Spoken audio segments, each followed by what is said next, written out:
మన ప్రభువును రక్షకుడైన యేసుక్రీస్తు పరిశుద్ధ నామమున ప్రియదేవుని సంగమ ప్రియదేవుని బిడ్డలారా హృదయకాల సమయం దేవుని వాక్యాన్ని ధ్యానిస్తాను. ముందుగా ప్రార్థన చేసుకుందాం. ప్రార్థన. కృపగల తండ్రి, దయగల మేసయ్య, నీ బంగారు పాదాలకు లెక్కలేని వందనాలు, స్తుతులు, స్తోత్రములు. గతించిన రాత్రి అంతా నీ రేఖల చాటును కాచి కాపాడి సంరక్షించి ఆయన రాత్రి కాల సుఖనితం దయచేసి ఉదయకాలను సజీవ లెక్కన చేరిని ప్రార్థించుండగా వాక్యమైన దేవుడు వాక్యం ద్వారా నాతో మాతో మాట్లాడి మీరే మహిమగా అంతా ప్రభావాలు పొందమని యేసునామమున అడుగుచున్నాం తండ్రి. ఆమేన్. ప్రియదేవుని సంగమ ప్రియదేవుని బిడ్డ నిర్ధం కార్పాటు దేని వాక్య భాగము ఆది కాండము 6వ అధ్యాయము 9 నుంచి 12 వచనాలు ధ్యానం చేసుకుందాం. ఆది కాండము 6వ అధ్యాయము 9 నుంచి 12 వచనంలో ఈ విధంగా రాయబడినవి. నోవాహు వంశావళి ఇదే. నోవాహు నీతిపరుడును తన తరములో నిందారహితుడునై ఉండెను. నోవాహు దేవునితో కూడా నడిచినవాడు. షేము, హాము, యాపేతును ముగ్గురు కుమారులను నోవాహు కనెను.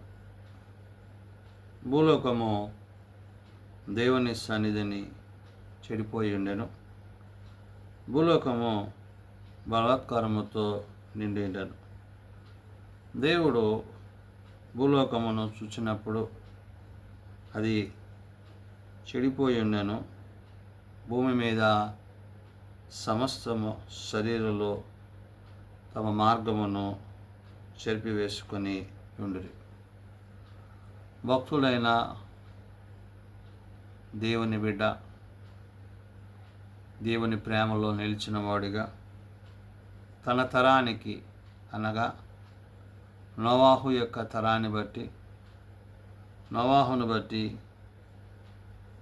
నరుల యొక్క చెడుతనము భూమి మీద విస్తరింపనారంభించినప్పుడు ఆ పరిస్థితులన్నీ కూడా మరి దేవుడు గమనిస్తున్నాడు. కాబట్టి దేవుని కుమారులు మరి మానవుల కుమార్తెల వివాహాలు, అటు తర్వాత కుటుంబ వ్యవస్థ, ఇవన్నీ జరుగుతూ కొనసాగుతున్న పరిస్థితుల్లో దేవుని యొక్క మాటను వినక, ఉపదేశమును అనుసరించక నరుల హృదయాలు చెడుతనముతో నిండి ఉన్నవి. కాబట్టి నరుడులో తన చెడుతనము భూమి మీద గొప్పదనియు, వారి హృదయం యొక్క తలంపులు ఊహ అంతయు ఎల్లప్పుడూ కేవలం చెడ్డదని యెహోవా చూచి అన్నారు. అంటే మన తలంపులు, మన ఉద్దేశాలు, మన ఆలోచనలు అవి దేవుని దృష్టికి అంగీకృతము కావట్లేదనే విషయాన్ని పరిశుద్ధాత్మ దేవుడు అక్కడ గుర్తు చేశాడు.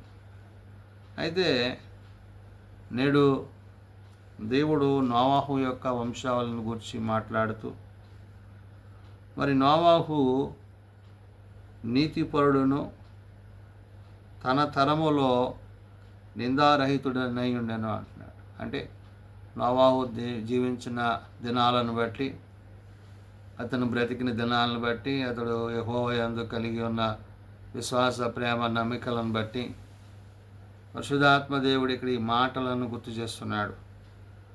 అంటే దేవుని దృష్టికి, దేవుని ఉద్దేశాలకు, దేవుని యొక్క ఆలోచనలకు తగిన వారు మాత్రమే దేవునితో నడిచేవారే ఉంటారు.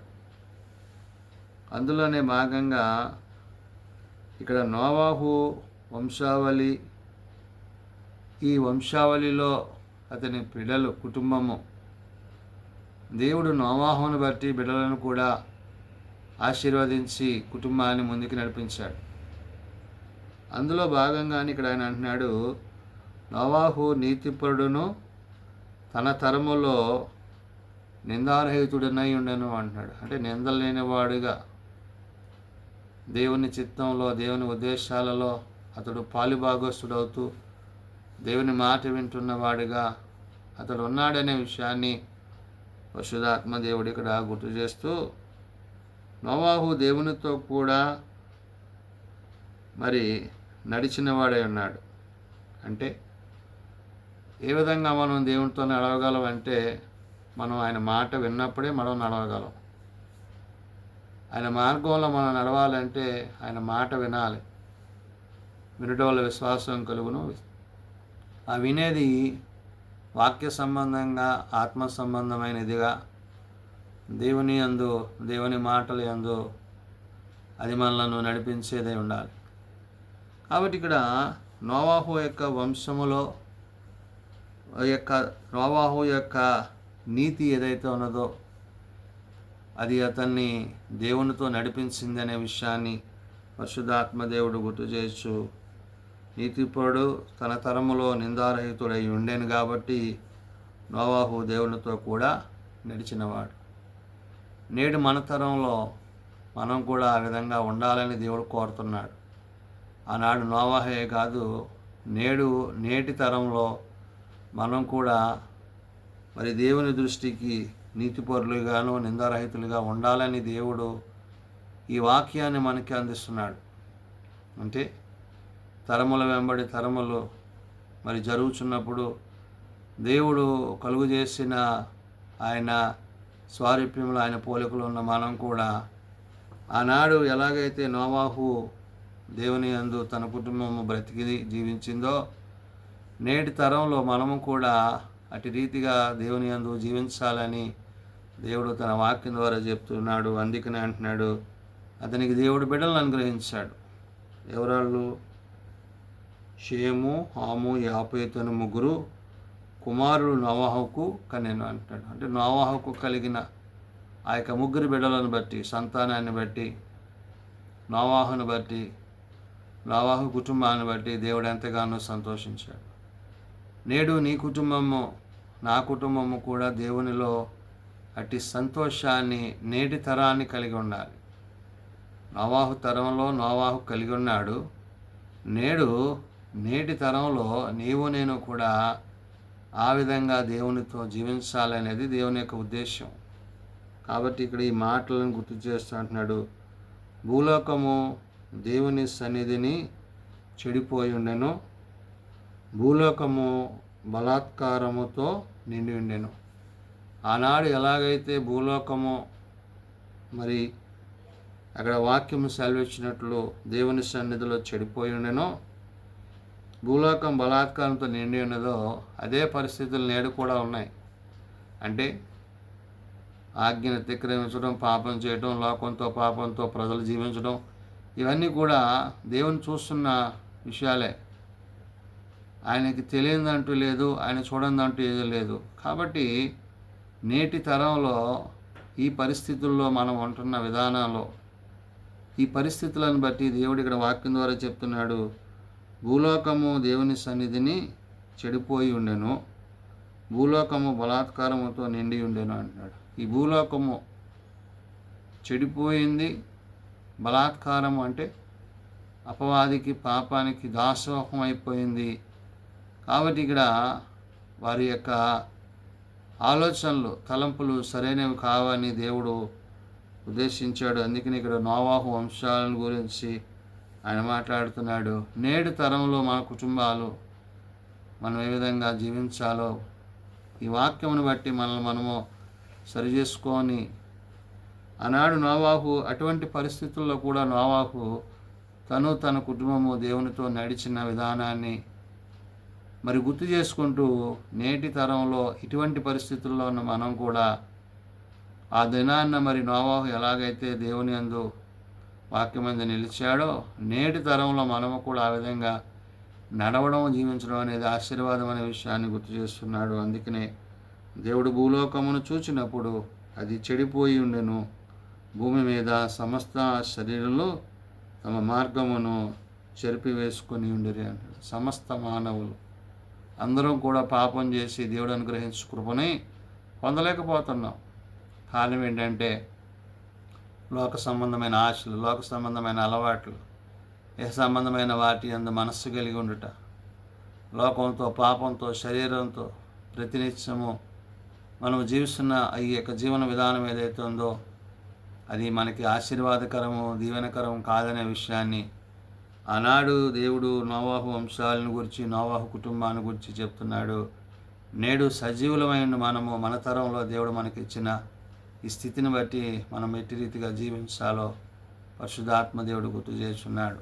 అంటే వంశములను మరి దేవుడు ఆశీర్వదించాలన్నా, దీవించాలన్నా ఈ యొక్క వంశావళులను గురించి ఆయన చెప్పాలన్నా ఆయా వంశాలు దేవుని దృష్టికి నీతిగా, న్యాయంగా ఉన్నప్పుడే ఆ వంశాలు, కుటుంబాలు ఆశీర్వదింపబడతాయి.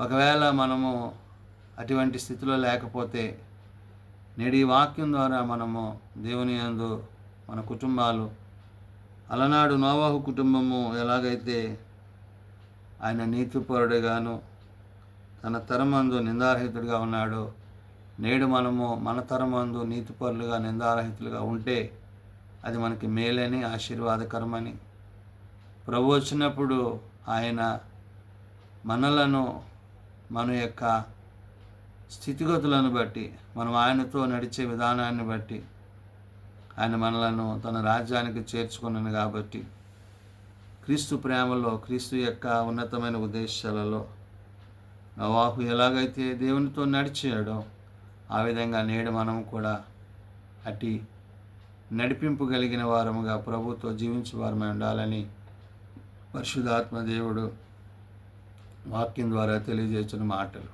ప్రార్థన చేసుకుందాం.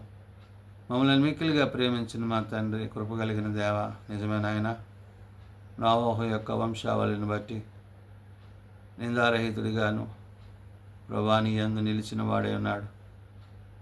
అయ్యా, నేడు మేము ఆ రీతిగా జీవించుటకు మీ సహాయము మాకు దయచేయము. మేమందరము పాపము చేసి నీవు అనుగ్రహించి నీతిని పొందలేకపోతున్నాం. కాబట్టి నాయన, పాపము నుండి, మరణము నుండి, లోకము నుండి మమ్మలను వేరుపరిచి నేటి మా తరంలోనైనా మమ్మలను మీ సాక్షులుగా నిలబెట్టుకోనండి. మా వలన మీకు ఆయాసమును, దుఃఖమును, ఇబ్బందిని కలుగుకున్నట్లు మా ప్రవర్తన అంతటి మీద మీ అధికారాన్ని పంపించేయండి. తండ్రి, ఏది మేలైనదో, ఏది ఉద్దేశమైనదో, తండ్రి, ఏది నీ చిత్తమైనదో, నీ ఆలోచన అయినదో, తండ్రి, ఏది నీ ఉపదేశమైనదో అది కలిగి జీవించుటకు సహాయం చేయండి. బలహీనలను బలపరచువాడు, రోగులను స్వస్థపరచువాడు, హాస్పిటల్స్ వద్ద, ఇండ్ల వద్ద ఆయా దీన స్థితిలో ఉన్న వారిని ముట్టి లేవనెత్తువాడు. ప్రార్థన అవసరం కలిగిన కుటుంబాలను ప్రత్యేకపరిచిన ఆయన, వివాహాల కోసం ఎదురు చూస్తున్న బిడ్డలను, గర్భఫలాల కోసం ఎదురు చూస్తున్న బిడ్డలను, ఆయా ప్రార్థన అవసరం కలిగిన కుటుంబాలను జ్ఞాపకం చేసుకోండి. ఉద్యోగ ప్రయత్నాలు ఉన్న వారిని, వారి యొక్క సహాయము, వారు చేసిన విజ్ఞాపనలను మీరు అంగీకరింపజేసుకోండి. స్వదేశ విదేశాలను, మా పిల్లలను, రక్త సంబంధికులను, కుటుంబీకులను, ప్రతి వారిని మీ కృపతో నింపి కాపాడమని నేడు నీ వాక్యము ద్వారా మేము నీ యందు యథార్థత కలిగి సత్యమును అనుసరించి, నీతిని అనుసరించి నడుచుటకు నీ సహాయము మాకు దయచేయమని, దినదీవులతో నింపమని యేసునామమున నడుచున్నాం తండ్రి. ఆమేన్. పరలోకమందున్న మా తండ్రి, నీ నామం పరిశుద్ధపరచబడుగాక, నీ రాజ్యం వచ్చుగాక, నీ చిత్తం పరలోకమందు నెరవేర్చినట్లు భూమి మీద నెరవేరుగాక. మానవులను మాకు దయచేయం. మేళ్ళ ప్రార్థన చేసిన వారిని మేము క్షమించిన ప్రకారం మా ప్రార్థనను క్షమించు. శోధములతో ఏకాదశులను తప్పించు. రాజ్యము, శక్తి, మహిమ ఎంతో నీవే తండ్రి. ఆమేన్. మన ప్రమతైన దేవుని ప్రేమ, ప్రభువైన యేసుక్రీస్తు కృప, ఆదరణకర్త అయిన పరిశుద్ధాత్మ సహాయము సదా తోడైండి సంరక్షించునుగాక. ఆమేన్.